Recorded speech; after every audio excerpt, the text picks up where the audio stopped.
Então, primeiramente, bom dia.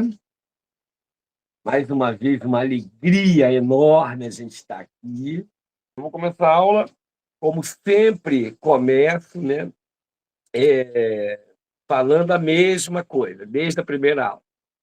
Toda semana de aula do curso da Darcy Ribeiro eu me dou conta, né, da loucura e da complexidade que é planejar, organizar uma aula dessa. Eu fico assim super apreensivo, porque vai me dando uma sensação de que eu estudo, eu pesquiso, organizo, e aí ligo para o Tibau, aí Tibau também está na mesma ansiedade para organizar também a parte dele, e aí eu falo, cara, não está dando conta, não estou conseguindo fazer o suficiente, porque é de uma riqueza gigantesca, gigantesca.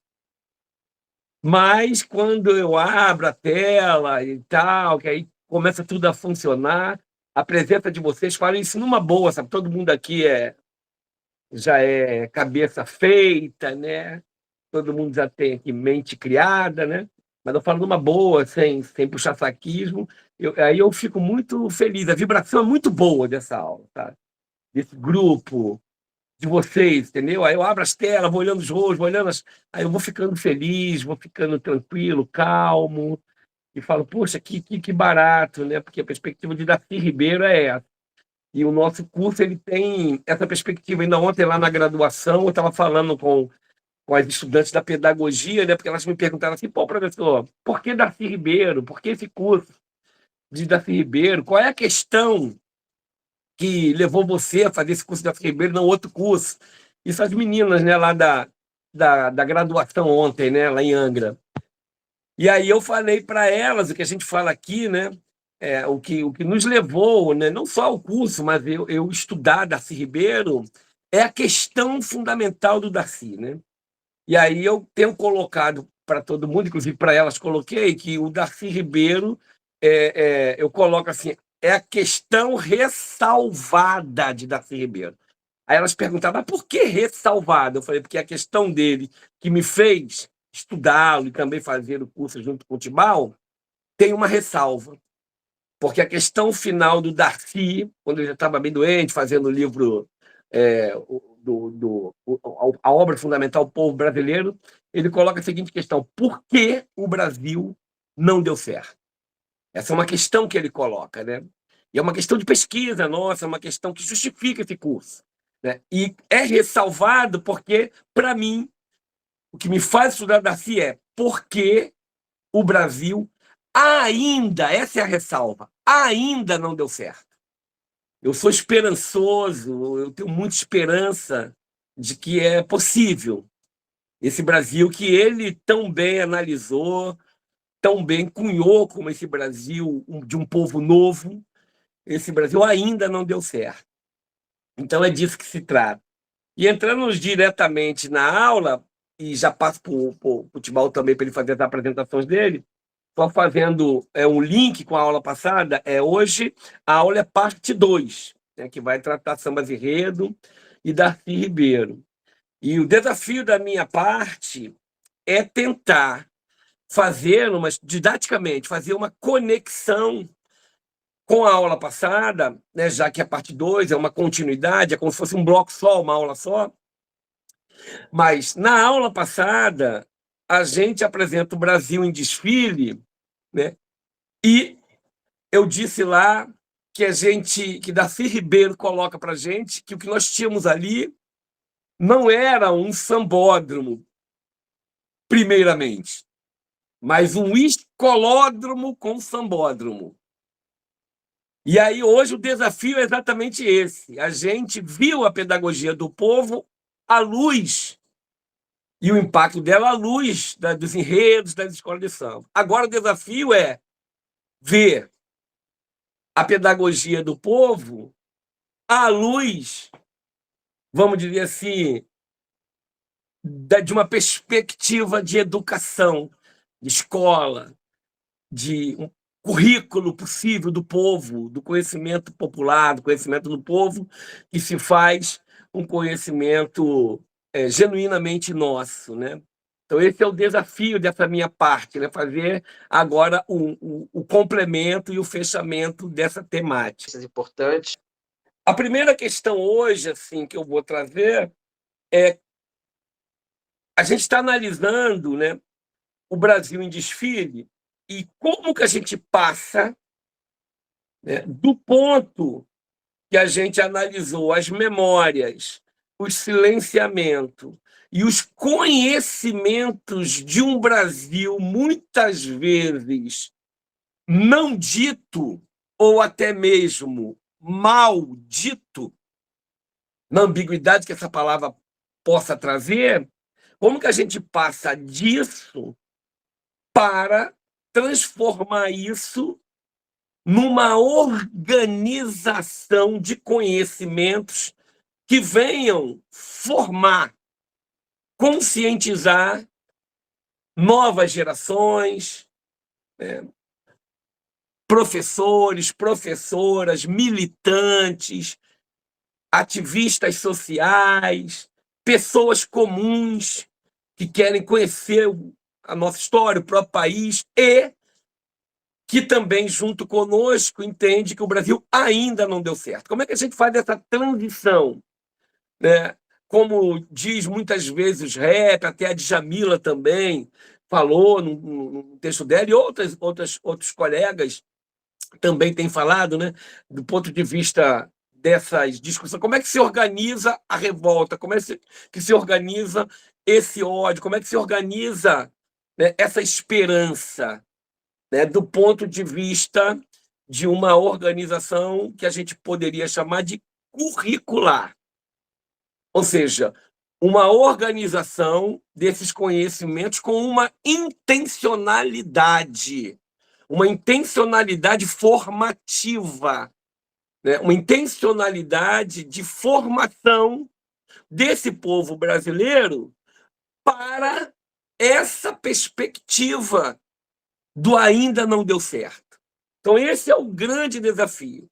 E aí a gente traz essa imagem para vocês aí, que ela é muito ilustrativa. Deixa eu ver se eu consigo botar aqui o meu laserzinho. O laser está funcionando aqui, não está? Aqui, o laserzinho vermelho. Então, nós estamos aqui, né? Essas duas imagens, ela de algum modo é metafórica para a gente, para a aula de hoje. Porque como que a gente passa desse cenário de projeto, né? Um projeto, que é o que nós estamos fazendo aqui, né? É um projeto, né, que contemple o ainda não deu certo. Como é que a gente passa desse projeto? Nós estamos aqui nos formando aqui coletivamente, estamos nos formando juntos aqui, mas com uma intencionalidade. A intencionalidade é que esse Brasil dê certo, porque ele ainda não deu. Então, como é que a gente passa de um projeto, né, de um desenho, de uma perspectiva, e vem para uma realidade? Transforma isso numa concretude. Então, essa imagem aqui, ela é metafórica da aula de hoje. Como a gente transforma, ou como transformar a memória cantada em experiência educativa. E é importante a gente pensar aqui, quando a gente está falando de experiência educativa, não é que isso é o caráter deste curso, não é no sentido estrito sensu. Na experiência educativa escolar, na experiência educativa universitária. Não, é experiência educativa no sentido amplo, no sentido lato sensu. É no sentido de experiência educativa da gente com os nossos filhos, da gente com os nossos sobrinhos, com os nossos colegas de trabalho. É uma experiência educativa relacional, para muito além de um currículo formal, de um currículo prescrito. Então, como é que a gente transforma essa memória nessa experiência educativa? E aí, aqui, a gente parte, então, para a pergunta que está, vamos dizer assim, orientando essa nossa perspectiva de hoje. Se o samba ensina o Brasil, como organizar essa aprendizagem? E aí, se a gente quiser ampliar esse debate, a gente pode dizer, né, Se os povos indígenas ensinam o Brasil como organizar essa aprendizagem. Se as favelas e periferias ensinam o Brasil como organizar essa aprendizagem. Se Bezerra da Silva, Cabelinho, Irracionais MCs e Dicró ensinam o Brasil como organizar essa aprendizagem. E quando eu falo, cito apenas esse, mas citaríamos muitos outros, de várias matizes de música, por exemplo, e tal, de composição, eu só citei esse porque, na mesma perspectiva do samba, trazem memórias, narrativas de territórios e de cotidianidade que muitas vezes são silenciadas. Então, como é que a gente organiza isso num processo de aprendizagem intergeracional para uma outra geração? Como é que a gente organiza isso? E no sentido de organizar isso, quais são os saberes que as escolas de samba, os sambas, estão produzindo? Como Darcy Ribeiro entende a educação das classes populares? Como levar o desfile à aula sem reduzir essa potência? A gente que já trabalhou com criança, eu fui professor concursado de criança das séries iniciais, então, em Niterói foram 7 anos dentro de sala de aula, gente. Turma do professor Rodrigo, primeiro ano, segundo ano, ciclo de alfabetização com as crianças, 200 dias letivos, de 7 a meio-dia, segunda a sexta. Não é fácil você encarar 40 crianças, sabe, de complexidades existenciais enormes, né? Não é fácil, né? Então, como é que a gente organiza essa temática que a gente tratou na parte 1, né? Esse, vamos chamar, de conteúdo riquíssimo, de história, de antropologia, de sociologia, de filosofia, enfim, de vários campos ali, como é que a gente organiza isso, tá? De forma que a gente possa ensinar sem perder a potência. Por que eu falo perder a potência? Porque quando a gente trabalha com criança, é muito comum que, às vezes, a gente chegue na sala e as crianças estão brincando, estão conversando sobre uma coisa que nós, no alto do nosso encastelamento acadêmico, burocrático, muitas vezes não integramos. Eu posso dizer uma coisa aqui, várias, né? Mas eu posso dizer 2, que eu aprendo, por exemplo, com a minha filha de 9 anos aqui, a Mariana. Então, uma era Six Seven.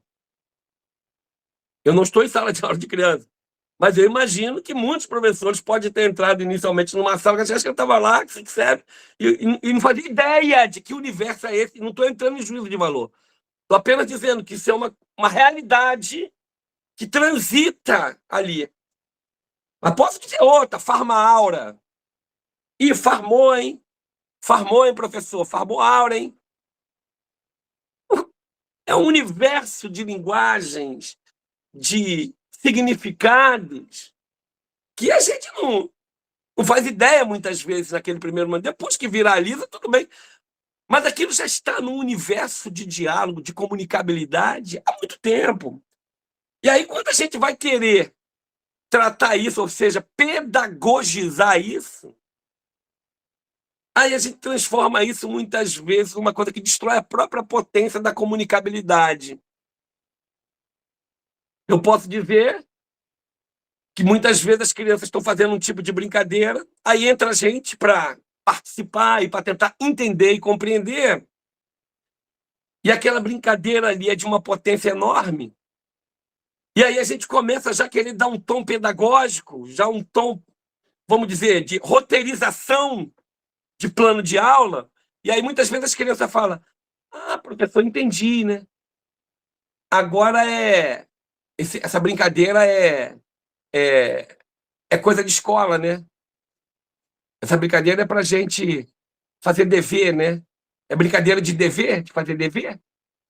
Ou seja, elas estão dizendo assim: não, agora já entendi, acabou a potência. Então, como é que a gente transforma a riqueza, né, do que nos dá o samba, a escola de samba, né, para uma perspectiva de aprendizagem organizada que não destrua a potência. Então, desafio nosso. E volto a dizer, em todas as esferas que a gente atua, seja num movimento social, seja numa situação mesmo relacional com o filho, como é que a gente transforma? E aqui eu coloco uma passagem decisiva nisso que eu estou colocando e falando para vocês, é como a gente passa do samba como ilustração para o samba como fonte, interpretação e autoria. Esse é o ponto.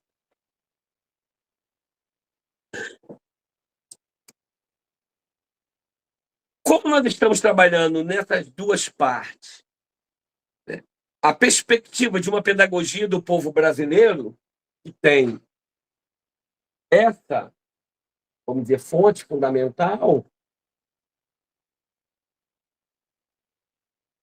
algumas questões para a gente pensar do ponto de vista de uma orientação um pouco mais rigorosa. Para responder a pergunta, tratar o povo como sujeito, não como objeto exótico. A cultura como conhecimento, não como os adereços e as pontuações desses adereços.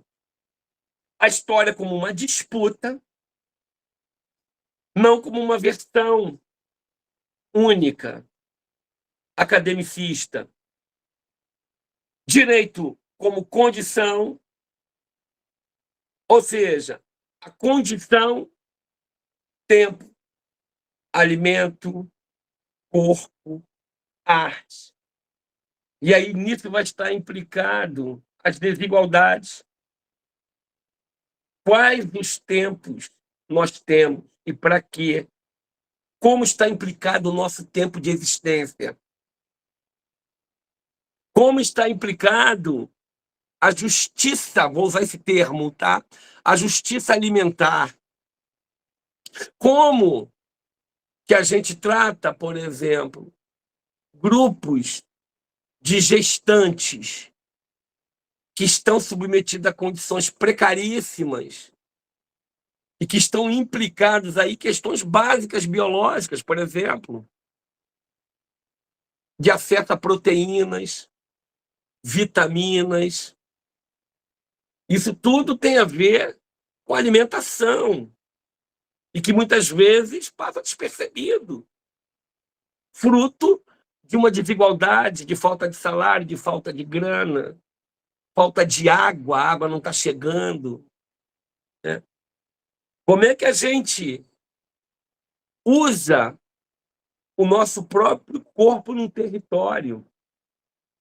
Um território dominado, por exemplo, por grupos armados não estatais, que pode impor uma regra a bel prazer de um instante da sua vontade individual. Então, eu estou aqui, o cara está ali, doidão, pernoitado, cheio de pó na ideia, olhou para uma menina, uma adolescente, cismou com a adolescente, naquele momento ele decide o que fazer, a revelia do pai e da mãe que estiver com ela. Porque a regra é feita naquele instante, pois ele tem o poder de dar um tiro, ele tem o poder de exterminar o corpo, matar a vida, acabar com você. Então, como é que você opera com o seu próprio corpo num território que está sob um domínio que não tem nenhuma prescrição que garanta uma punibilidade, por exemplo? E a própria arte, como é que a gente expressa? Você vê que agora, né, de algum modo, já a mídia, porque e o mercado, né, fonológico, o mercado, né, cultural, já fez uma incorporação do funk, uma incorporação do trap, uma incorporação do hip hop, porque há uma massa de consumo enorme. Eles perceberam isso, lotaram o Rock in Rio passado, por exemplo. O show do Cabelinho explodiu de gente. Com certeza foi em função desse menino, desse rapaz da favela do Cantagalo, aqui no Rio de Janeiro, um dos motivos para o esgotamento daqueles ingressos na época. Teve o outro, o Matuê também. Meninos dessa geração do trap e tal. E o que eles estão trazendo de conteúdo? Estão trazendo uma narrativa, a realidade que há bem pouco tempo atrás era criminalizada. Não podia narrar daquele jeito, que era apologia ao crime, etc. Então você vê que há um movimento de capturação, né, e de transformação disso, que sempre foi uma narrativa da realidade. Perguntaram uma vez para o Cabelinho, né, por que as músicas dele sempre tratavam, né, daqueles temas que ele estava tratando na música, que envolvia, em alguns casos, algumas questões de criminalidade e tal. Ele falou assim: isso é simples. A minha música trata disso porque essa é a minha realidade. É a realidade dos moleques que estão fazendo o trap e o rap. Vocês querem mudar o conteúdo? Mude a realidade. Se mudar a minha realidade, eu narro sobre outra realidade. É só isso. Mude a minha realidade, eu narro outra realidade. Entende? Cabelinho. Então a gente vai ter todos esses movimentos. E, por fim, se a escola é um espaço público, como a gente converte os saberes dessa pedagogia do povo brasileiro, né, de forma pública? Aí aqui eu vou trazer para vocês uma outra temática, né? Porque o Darcy ele pega uma conjuntura no retorno dele do exílio, da ditadura militar, ele pega uma conjuntura que uma palavra estava, vamos dizer, em evidência, né? Estava sobressaía em todos os discursos que se tratava da questão da problemática do Brasil, que era a ideia de fracasso escolar. E o Darcy, ele é, entre outros e outras, ele é um daqueles que passa a questionar a questão do eixo que se focava as, vamos dizer assim, explicações do porquê desse fracasso escolar. Porque a culpa estava na criança, na família dessa criança. Então, você tinha uma leitura que a gente está chamando de elitista, e essa leitura atravessa até hoje, que é a leitura: esse menino, essa menina não tem jeito, vai ser bandido, já é bandido, a escola já não consegue mais, já perdeu. Ou então, não adianta, essa criança não aprende. A gente ensina, ela não aprende. Então, desloca o eixo dessa leitura elitista para uma outra leitura. A escola foi organizada sem oferecer as condições de direito mínimo. Por exemplo, nós temos colegas, como eu venho de escola, de periferia, favela, o Tibau também vem de escola pública, foi professor também de séries iniciais concursadas, escola pública e tal, e tem todo um contato também com periferias e tal. Então, eu mantenho muitos contatos com professores que estão hoje na base, que estão hoje lá nas séries iniciais trabalhando, ou nas séries finais do fundamental, por exemplo, de 5º ao 9º ano. Então, muita conversação a gente tem no WhatsApp, e muitos problemas elas me apresentam. Às vezes, professor, aconteceu isso, meu Deus, como é que a gente vai conseguir sair dessa, não sei o quê, e tal. Eu posso dar um exemplo para vocês. A gente fala agora, né, segundo a própria determinação atual para a alfabetização, mudou o eixo, que era 3 anos para 2 anos agora. As crianças estarem alfabetizadas. Essa é a meta, né? 2 anos. Então, não teríamos mais um primeiro ciclo de 3 anos. Agora são 2 anos para a criança estar alfabetizada. Como a gente faz isso, pegando aqui essa perspectiva das condições de direito, em escolas que não têm 2/3 dos 200 dias letivos de aula dada. Como é que a gente faz?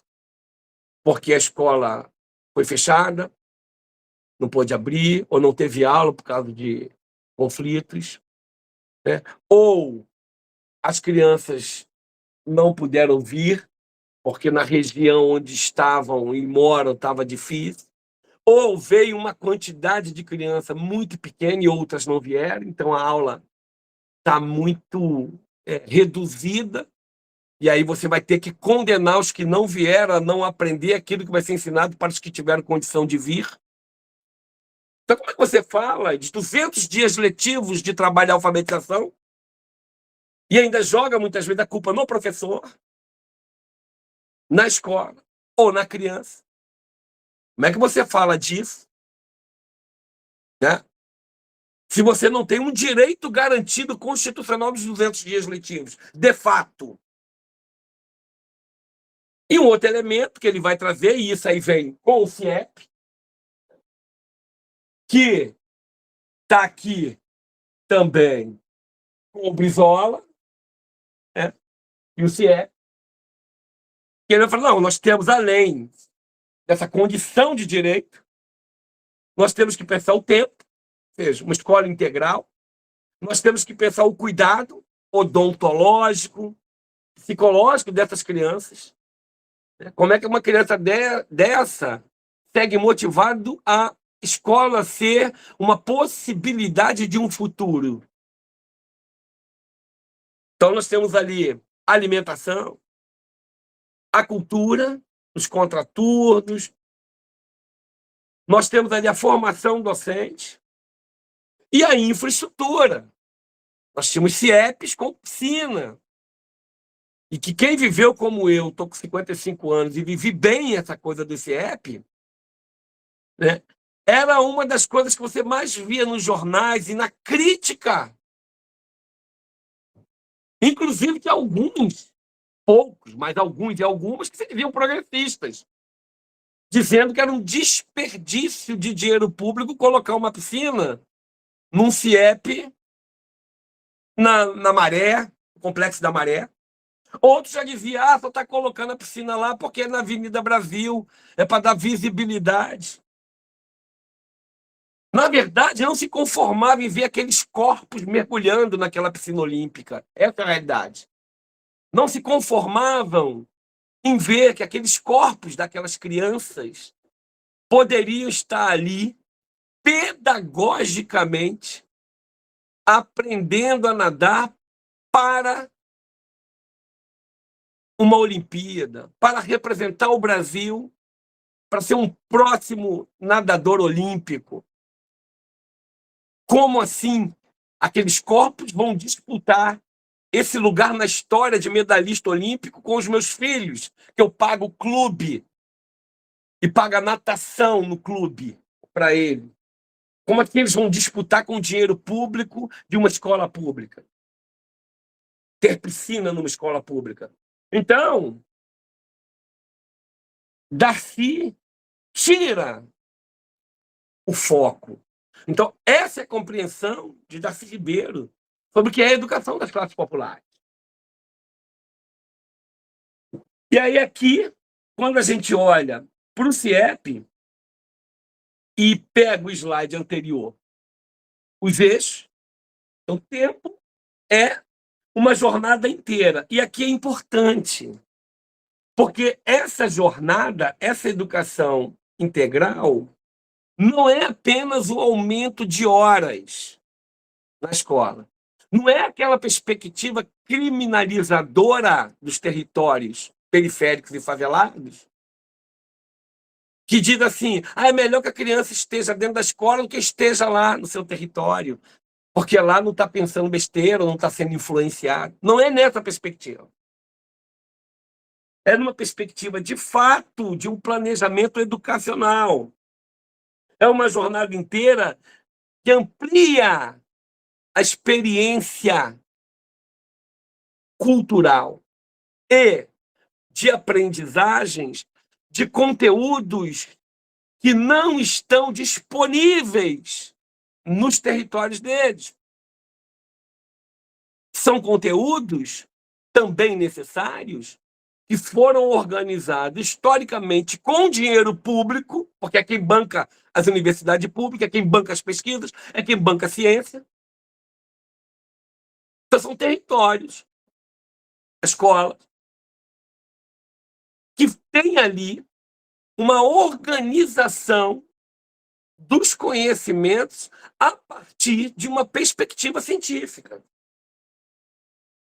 E que esses conhecimentos são de todos, de direito, porque são sustentados e produzidos a partir do trabalho, da contribuição e do esforço de todos.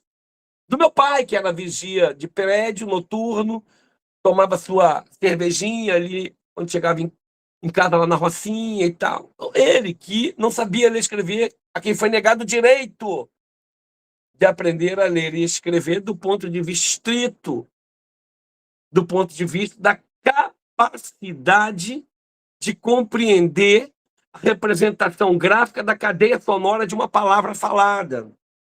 Foi negado esse direito, porque esse direito, esse tipo de aprendizagem, é uma aprendizagem, ler e escrever, que requer uma organização de conhecimentos, de métodos e uma formação de quem ensina para que possa contribuir para que pessoas como o meu pai pudessem ter esse direito de ler e escrever. Então, é uma jornada inteira, mas não reduzida a carga horária, 8 horas na escola. Não, é uma jornada de experiências que envolve, num determinado ponto da jornada, um eixo mais duro, poderíamos chamar assim, que é o eixo de aprendizagem daqueles conteúdos historicamente organizados e cientificamente transformados ali em tecnologias, em políticas públicas, mas também é um tempo que organiza, né, a experiência do corpo, com a saúde, com a alimentação, com o esporte, das linguagens, com a leitura de literaturas, com a composição de raps, o entendimento de métrica, com a produção de vídeo, com a análise de vídeo, de filmes, de documentários, com a imaginação, a criatividade expressa na arte, né? E, ao mesmo tempo, um espaço de convivência e de encontro com a cultura local, com aquelas convivências. Então, essa foi, vamos dizer assim, a prática do entendimento de Darcy do que é uma educação para as classes populares. E aí, 2 pontos da questão do integral e do tempo. Uma, repetir, outra, ampliar.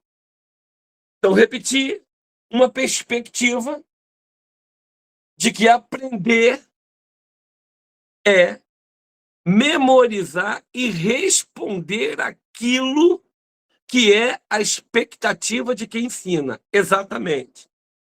Enquanto você não responde aquilo, independente do que você entendeu, você repete exercício, repete exercício, repete exercício, até você responder o que está sendo posto como expectativa de resposta. A outra questão, controle do tempo e mais do mesmo. O que é passar de ano nessa perspectiva?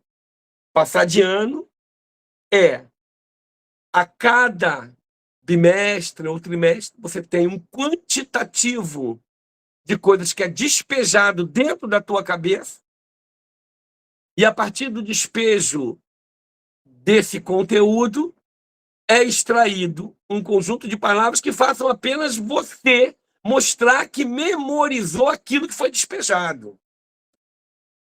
E não, aí vem o ampliar, e não que você demonstre o que você faz com aquilo que você aprendeu.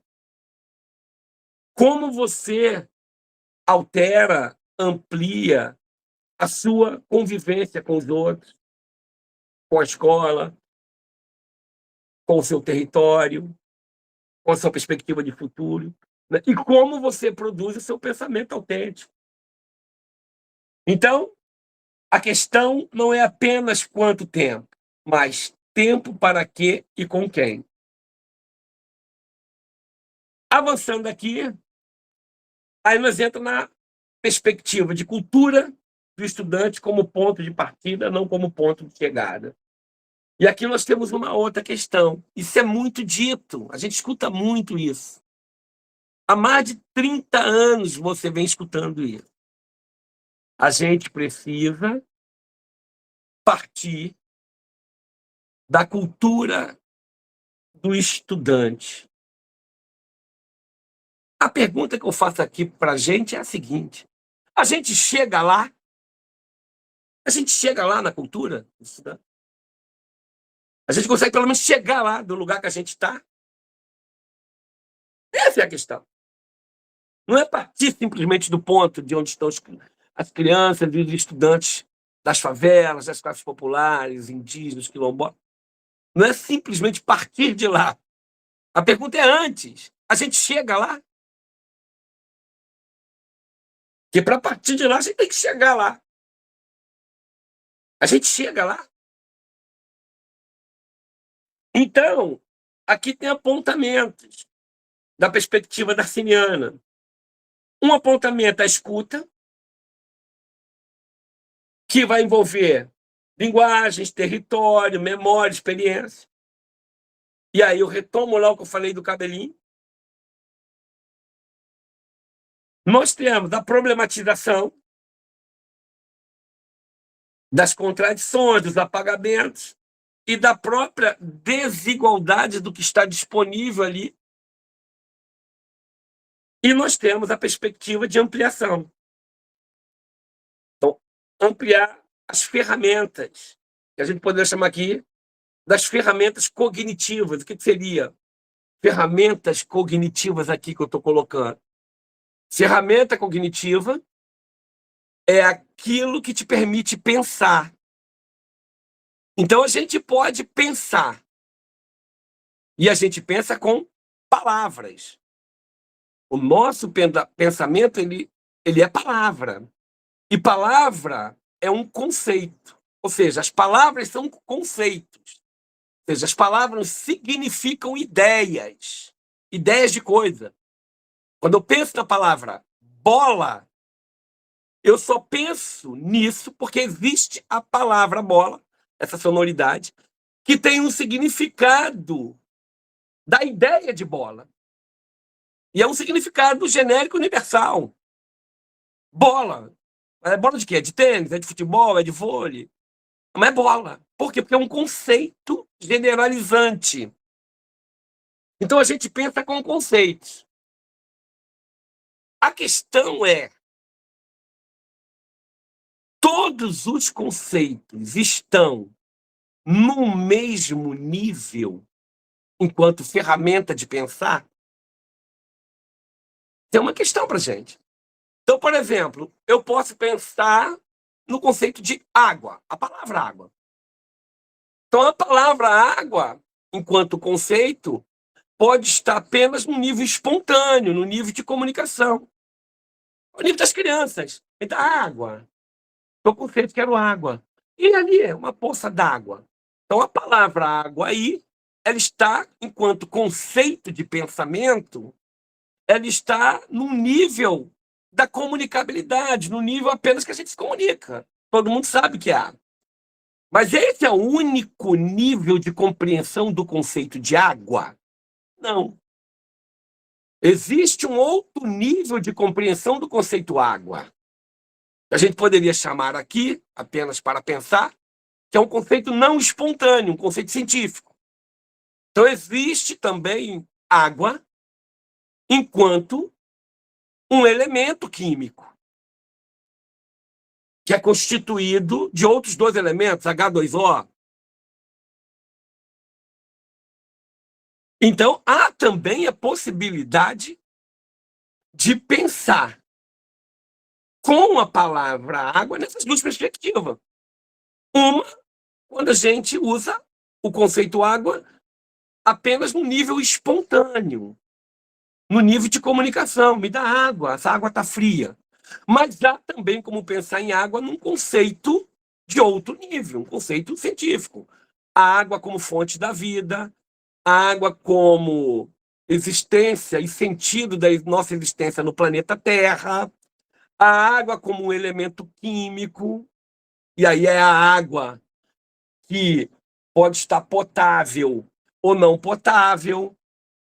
Então, a mesma palavra água, enquanto conceito, ela tem dois níveis possíveis de ser usada enquanto ferramenta de pensamento, entende? O problema, e aí entra Darcy, é que um nível está disponível para todos, que é o nível do espontâneo. É o nível da comunicabilidade. Todos, em qualquer classe. Usa o conceito água como instrumento de pensamento no nível simples, no nível, vamos dizer, espontâneo, que é o da comunicação simples. Falar, expressar um desejo de beber água. Agora, a disponibilidade desta mesma palavra enquanto conceito num sentido mais complexo para pensar, ou seja, num sentido científico, não está disponível para todos. Então, nós temos aí uma injustiça. Um tipo de injustiça que a gente poderia, até apenas como provocação, pensar que, para além de uma injustiça social, nós temos aí uma injustiça cognitiva. A impossibilidade de permitir que você opere com pensamento, com conceitos que estejam num nível para além do espontâneo, para além do uso simples da comunicação. Então, é nesse sentido que Darcy também, de algum modo, pensava o que é uma educação para as classes populares. É uma educação integral em todos os sentidos, que possibilite o acesso, por exemplo, de uso de um instrumento de pensamento, que são os conceitos, as palavras, nos dois níveis que foram criados e desenvolvidos pela própria humanidade. Um nível espontâneo, todos nós usamos e precisamos usar, e um nível, né, que a gente chamaria mais complexo, que é o nível que requer ali histórias de pesquisas acumuladas, que requer ali tempos históricos de reflexões e acúmulos sobre aquele conceito e coloca ele num outro nível. Aqui falando de sambódromo e escolódromo, e a gente retoma a metáfora inicial da imagem, só para vocês entenderem por que a gente está falando de escolódromo, né? Então, aqui a gente vê, na prática, 160 salas de aulas. Então, você vai ter 7 dias de impulsionamento do carnaval, com apenas 2 dias de uso efetivo, que era o que tinha, eram 2 dias de desfile, Agora nós vamos ter 3 dias. Né? Então, nós temos 3 dias, aquele sambódromo todo, para, efetivamente, 3 dias de desfile. E, durante os outros 362 dias, por exemplo, dividido aí em 200 dias letivos, a gente vai ter 160 salas de uso daquilo que é o escolódromo.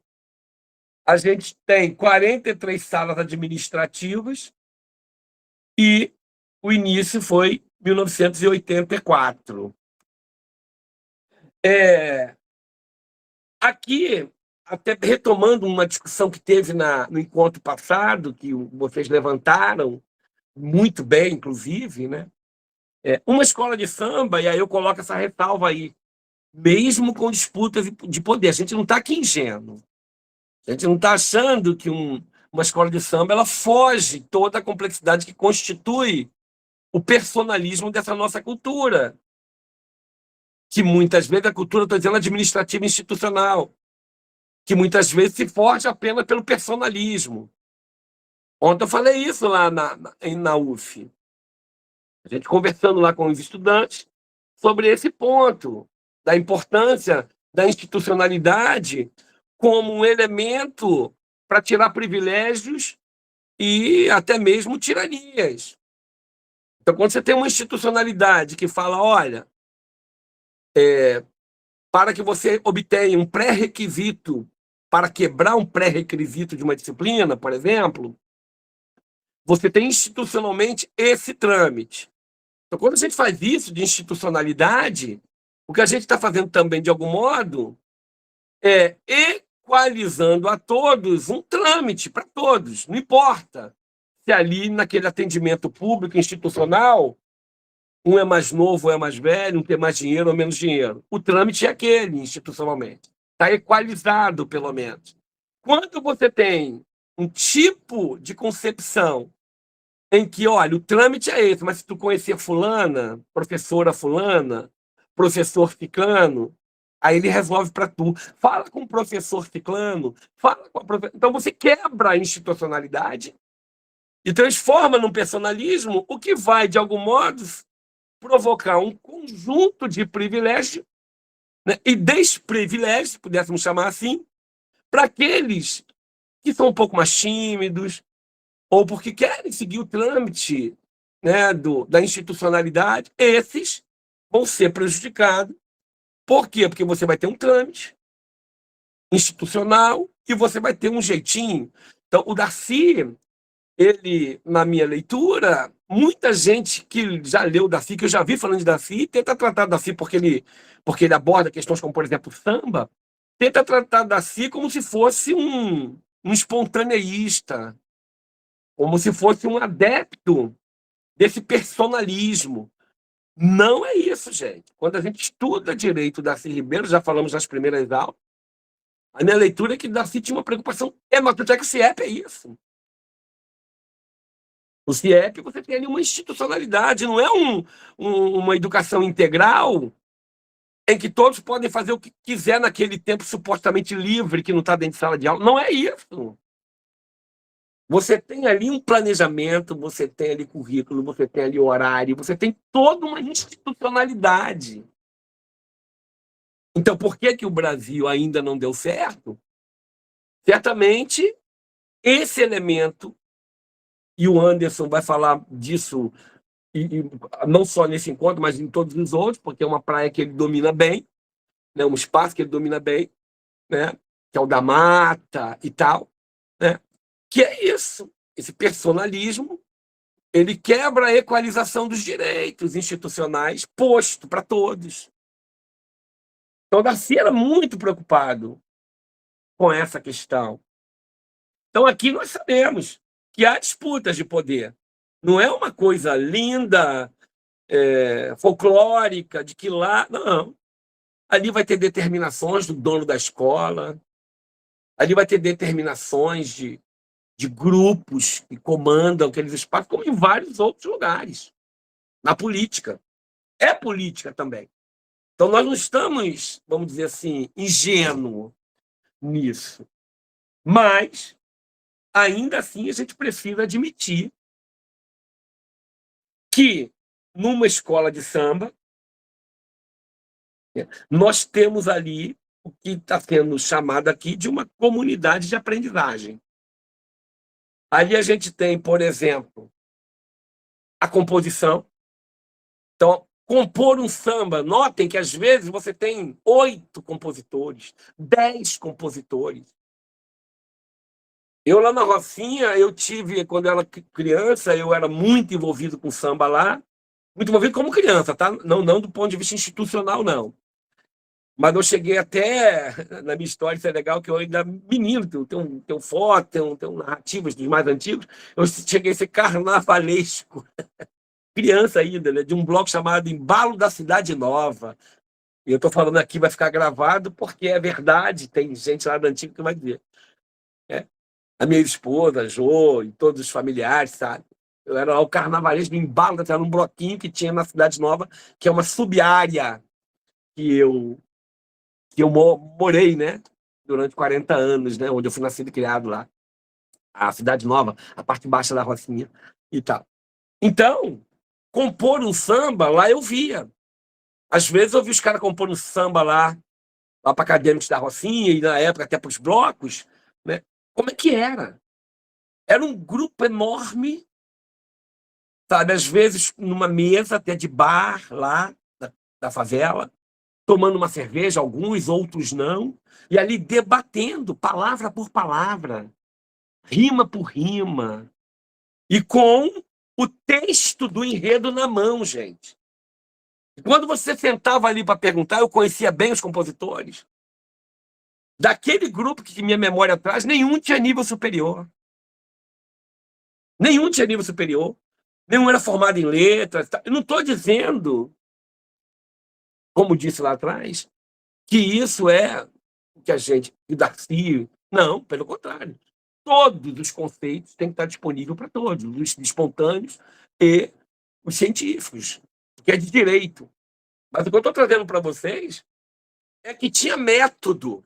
Não era uma coisa espontaneísta, compor um samba. Você tinha um roteiro a ser seguido, não pode fazer de qualquer coisa da cabeça espontaneamente. Né? Você tem o ritmo. Então, se é o ritmo mais acelerado, o samba ganha calor. Né? Você tem ali, né, a conexão na hora do samba com a própria bateria. Olha, nesse momento vai entrar um refrão, vai ter uma paradinha. Tum, tum, tum, tum, tum. O mestre Cissa botou o funk, vocês lembram bem, né? E outro mestre, o Casagrande também, o mestre Casagrande, né? Fizeram baião, no meio do samba, para e a bateria faz um baião. Né? Então você tem uma escola de samba ali como uma comunidade de aprendizagem. Né? O que é o barracão de uma escola? Ali você tem projetos, projeto do carro, projeto das alegorias. Ali você tem a técnica de colar, a técnica de pregar, a técnica de soldar os ferros. Ali você tem um enorme espaço de emprego e trabalho, de remunerações, salários. O que é a quadra? O que é a quadra da escola de samba? Senão um espaço, muitas vezes, que permite, né, a reunião depois de duros dias de trabalho e horas de trabalho duros. É o lugar onde você ali você encontra os mais velhos, os bambas do samba, né? Você transmite conhecimento, ou não, porque já foi assim. Tu lembra daquele samba, você lembra daquele enredo, muitas outras transmissões, né? E o que é o desfile que a gente viu na parte 1, né? Que a gente tem no desfile ali uma narrativa pública, mas nós temos também uma avaliação coletiva, gente. Todo mundo é juiz de escola de samba. Quem gosta de samba é. Eu confesso que já tive até vontade de vestir, sabe? Porque eu, às vezes, fico frustrado com a avaliação que eu faço e que todos que eu conheço, que está na televisão, faz de uma escola que merece ser campeã, sei lá, ou que tem um desfile aí que perde, né? Eu posso dizer mas aqui é minha opinião pessoal, né? A Imperatriz, né? Da Cigana, com aquele samba. Cigana! Pô, eu tava lá nessa época aí, cara. A Viradouro ganhou lindamente também com aquela história da serpente. A serpente desfilou na avenida. Foi lindo também. Mas eu, na época, não me conformei. Eu falei, eu queria que, poxa, ficasse em segundo Viradouro. Minha avaliação, então, todos nós somos avaliadores. É uma avaliação coletiva do desfile, né? E aí, caminhando aqui para o final já, dessa minha apresentação, dessa minha parte, né? Ler um samba em aula exige atravessar camadas. A letra é só uma parte da narrativa, diante de tudo isso que a gente falou. A letra são as palavras, conceitos, não são só palavras espontâneas no conceito espontâneo, são palavras tanto no conceito espontâneo, mas também no conceito científico, histórico, antropológico. Então a gente tem vocabulários, metáforas, a gente tem som e corpo, melodia, ritmo, canto, imagens, fantasias, as alegorias, e o contexto, autoria, conjuntura, disputa de memória. Então, elementos aqui para a gente ler um samba com as crianças, com os jovens, em qualquer nível que a gente quiser trabalhar. E aí a pergunta do encontro passado, quem fala, de onde fala, para produzir qual Brasil? Aí aqui eu estou trazendo o exemplo da história de Niná Gente Grande, da Mangueira. Eu vi que depois o Tibau também vai abordar um pouco. Então, do ponto de vista que a gente precisa chamar pedagógico, vamos chamar assim, né? A história oficial vai trazer quem governou. O samba pergunta quem lutou, sustentou e foi silenciado. História de Niná Gente Grande. Né? A lista de personagens oficiais é afrontada por uma disputa sobre a autoria da história. Quem fez a história? Quem faz a história? E aí nós vamos ter a Portela, um defeito de cor que articula ancestrais